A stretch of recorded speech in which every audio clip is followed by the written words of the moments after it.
Back to Crossroads, everyone. Several agents of the Chinese Communist Party have been arrested for conducting a brazen operation on U.S. soil. I'll be going into the details on this, so stay tuned.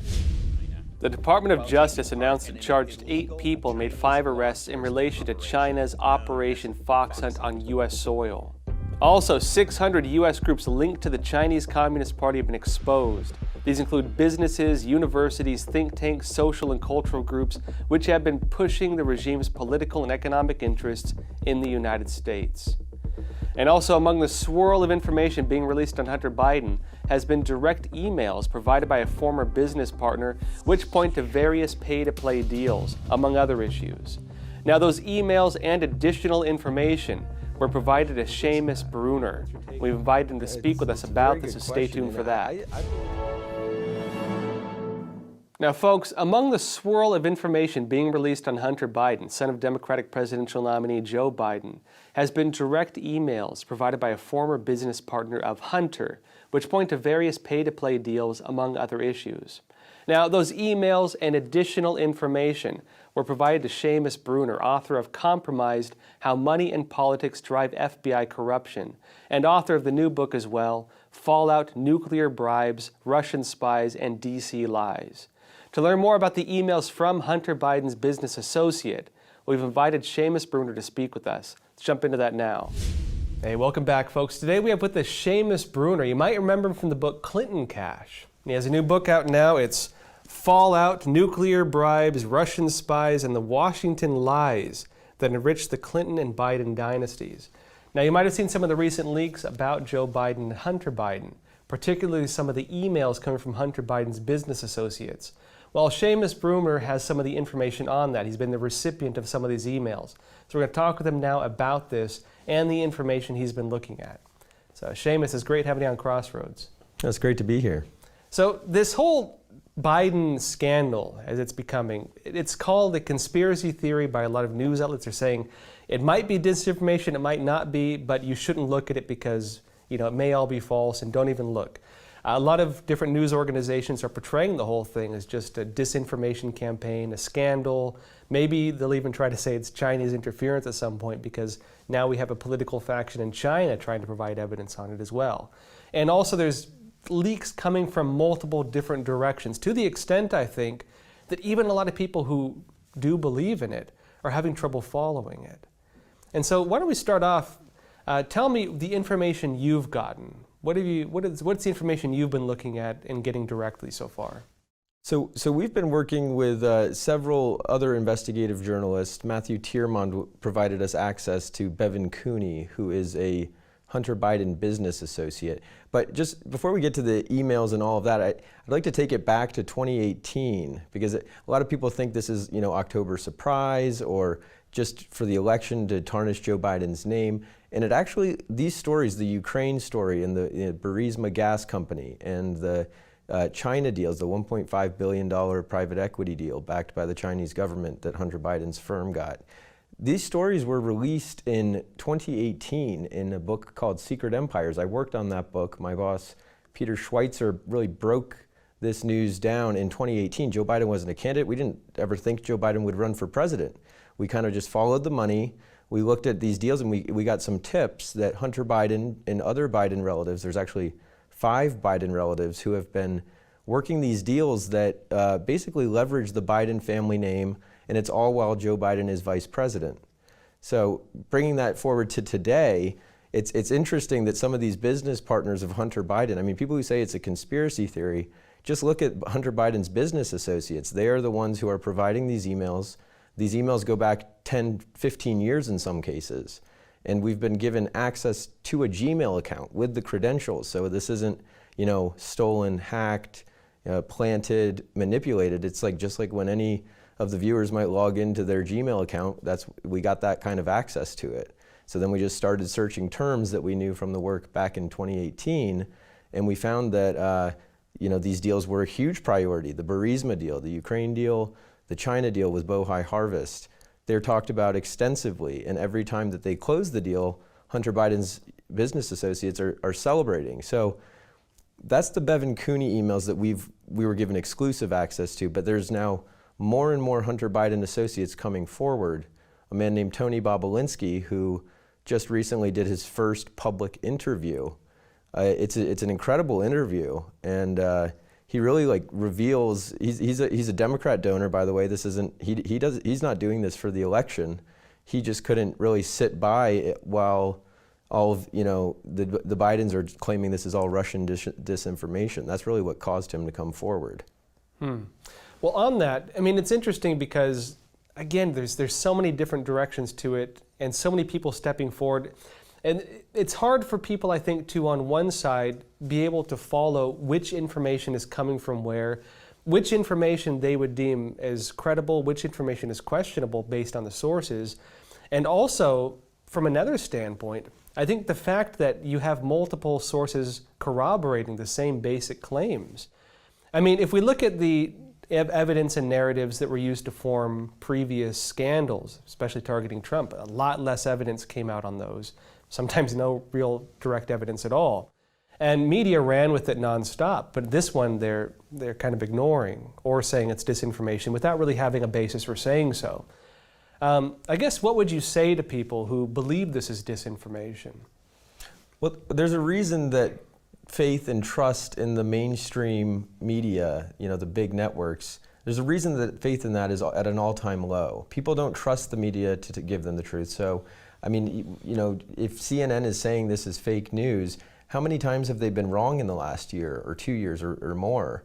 And so this can't be Russian disinformation. I would encourage people to go look at Tony Bobulinski's interview. The man is extremely credible. He's a longtime Biden family friend. He's a Democrat donor. You can look up his donations. They've all gone to Democrats. This isn't, the vast right-wing conspiracy. And these are emails that are authenticatable. You can authenticate them. You can see that in some cases. Now there's other batches of emails, and so we can kind of set them into several buckets. So there's the Bevan Cooney emails. Those are 100% authentic. We have the credentials. We're in his inbox. Google would have to be in on the conspiracy, if it were a conspiracy.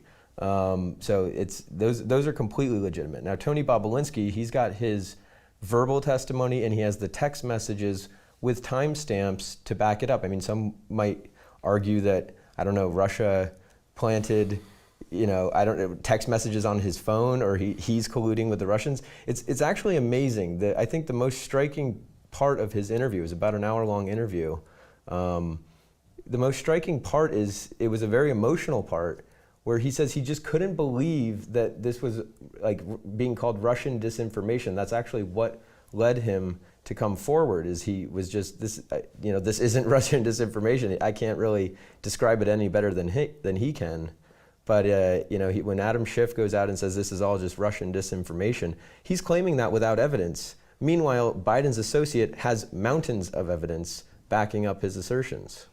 Now, when it comes to the emails you've been provided with, I mean, it's important to note these are not leaks. These are not, kind of, but directly provided. It's provided by the person who owns the email address.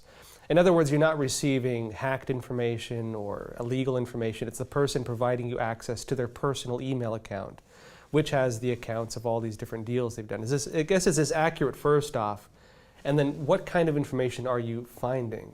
Second. Yeah, no, that's absolutely correct. So we got written, signed authorization. Bevan Cooney is in jail right now for a scheme that has been linked to Hunter Biden. It was called the tribal bond scheme, where they, for lack of a better term, ripped off a bunch of Native Americans to fund what the prosecutors called basically a Ponzi scheme. So that involved Bevan Cooney. That's whose emails we have, and it also involved Devin Archer, who just recently had his conviction in that case reinstated. He's facing sentencing. So Devin Archer will in all likelihood go to jail for this scheme. And then Hunter Biden was, in the same group, investing in the same deals. His name is not on the documents. They make that clear in the indictments. But back to Bevan Cooney's emails. His lawyer gave us signed authorization from the client. We've talked with his brother, Scott, and his brother is helping us, and there's actually several more devices that they're trying to get access to. There are some photos of signing deals with the Chinese in the embassy in Beijing, which is just a huge you don't do that. You don't go sign deals. So Ambassador Max Baucus, by the way, is a close family friend, and that's who they allegedly met. We haven't seen the photos, but Bevan Cooney is turning over everything, and he's just one of the first ones. There's been several subsequent, as I mentioned. Tony Bobulinski and another gentleman who's also in jail, Jason Galanis, is also wanting to possibly share his information. Now, the way this is playing out, it's interesting. If we look back in history, this may be kind of a funny analogy, but it reminds me actually of the Roman civil wars with Caesar. One of the last speeches Caesar gave in Pharsalia, right, this last battle in the Civil War, was that he who loses will be the one who is blamed. The criminal will be whoever loses, and the one who is deemed righteous in the doctrines of history will be whoever wins. Because the way I see this playing out is if Biden wins, very likely this is going to become the next Trump-Russia disinformation scandal. Very likely all this is going to be either thrown out or people who are involved in it might actually be targeted. If Trump wins, very likely it might become the next Trump-Russia scandal, but if it contains actual evidence of criminality, we can expect, hopefully, depending on the way the FBI operates, that if there was criminality, it's prosecuted, meaning that the Trump administration could use this for prosecutions. Whoever wins this election very likely will decide which path the nation goes through, actually. I'm curious what your perspectives are on how this will unfold, Trump presidency or Biden presidency. Right, so the FBI has been working with Tony Bobulinski, talked to Tony Bobulinski. As more files come out, I'm sure they'll be interested in seeing them. I mean, we're talking about massive sums of money from very suspicious or controversial countries: Russia, Ukraine, China, Kazakhstan. I mean, and this isn't Chinese capitalists. This is the Chinese Communist Party backing a venture run by the son of the vice president. It's unprecedented in its scope and scale, and so we'll continue to cover it. This is not an election issue, really. I mean, we want to get information out as it comes out, and disseminate it as quickly as we can. But this is, in all reality, going to take a very long time to untangle. I mean, we've just been given a mountain of information and data, and the attachments alone, there's thousands of them. And each one of them is this kind of a perspective, and they're drafts. So like the draft perspective for some venture, let's say it's the tribal bond venture, they're very colloquial, and they kind of spell out like, here's what we're going to do. And then when you go look at the finished product that they put out months later and became public, it's very different. So you have to actually go back through the drafts, and then you can kind of untangle what they were trying to do with whatever the venture may be. Well, I think this is something people might be interested in is, first off, I guess, what's the size of this? We talking like 10 gigabytes, terabytes? What is it? Terabytes. This is terabytes. Wow, yeah. Geez. It was like I think it was 19 gig. Well, if you combine what everyone is giving, so yeah, I would say ours is in the gigabytes. But if you combine what several of other Hunter Biden's business partners have brought forward and shown us and are trying to give open access. I mean, this is very invasive stuff. You feel somewhat uncomfortable, like especially with the Bevan Cooney inbox. I mean, I'm reading through his life, and I would rather not, but it's that's the only way to go through it is systematically. We went back to the beginning and just started working our way forward, and it's a kind of a sad tale, and you see the personal troubles that came after the indictments came down, and it's personal stuff. So it's really, people don't often give you open access to their emails, and so it's going to take some sorting. And so the other people basically, they don't want to give us full access, and like totally understandable. And a lot of people, I see it in the comments online and whatnot, say, well, just release it like WikiLeaks, just put it all out there, and that's just not how it works. People don't want the entire world combing over their life. I mean, they came to who they thought could go through it as fast as possible. We've gone through it as fast as we can, but it will take time. Well, and I know you're working pretty much around the clock, looking through these documents. What's the process you're going through to try to find out what would be of public interest? Because, of course, a lot of people would say, oh, well, you're just going to release the stuff that serves your own political ideas. There's concern with that. Some people might say, oh, well, how do you know the full context in terms of what they're actually talking about? Because sometimes guys will joke, sometimes they'll talk about deals that never come to light, and so sometimes you need that context. What would you say to people who have these concerns, both on the political level and the context level?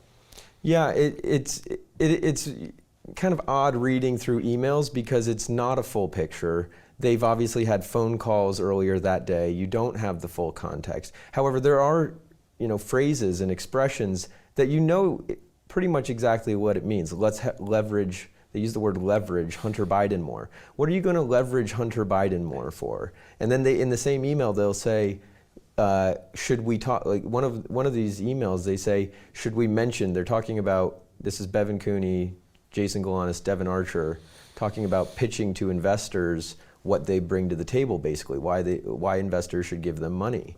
And he says, should we discuss our, quote, other currency? He uses the word currency, and then like ... the direct pipeline to the administration. There's not a whole lot of things that could mean. They viewed Hunter Biden as a pipeline to the administration, and time and again you see in these emails, they're setting up meetings for Kazakh foreign ministers, for example. Devin Archer says, I'm setting up a call and I'm setting up a meeting for Foreign Minister Idrisov. I mean, it's very specific who the person is. It's very clear that he's talking about Secretary Kerry. I mean, he says Secretary of State John Kerry, who he's, by the way, friends with Chris Hines, the stepson of John Kerry. They were roommates together. This is Devin Archer. So it's pretty clear what they mean in some cases, and that's what we look for. I mean, we started by searching the word Biden. I mean, we don't want to put out their personal life. We're not trying to get them into trouble for some other deal they were doing. We just want to put out what's of public interest. So, I mean, these are private citizens, even though their names are known. So anyway, we started with Biden, but they use HB a lot to refer to Hunter Biden. In the Bobulinski emails, they refer to the big guy, and he says 100% that's Joe Biden. And again, Bobulinski, he's a friend and business partner. If he's a Russian agent, then that means that the Bidens were working with Russian agents. I mean, it's kind of ironic to say that this is Russian disinformation or whatever, because these are all Biden associates. So then, if that's true, Biden was associating with Russian agents.